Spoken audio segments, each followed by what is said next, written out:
Part 2. كنت بصرخ وأنا بتفرج. بنت خارجة من فتحة التهوية اللي فوق التلاجة. زحف ببطء. مشيت على أطراف صوابعها. فتحت التلاجة.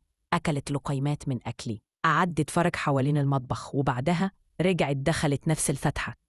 كنت مرعوبة. يعني كانت معايا في البيت وأنا ما كنتش أعرف. اتصلت بالشرطة فوراً. جم وفتشوا المكان ولقوا آثار إنها كانت مستخبية جوه مجرى التهوية فعلاً. كانت عايشة جوه المواسير وورا الحيطان.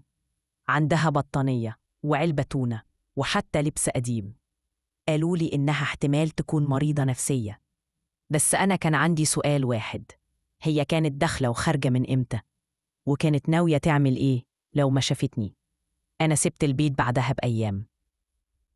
بس الصدمة إني لحد دلوقتي وأنا في شقة جديدة لسه بسمع نفس الخطوات بالليل ومفيش حد غيري.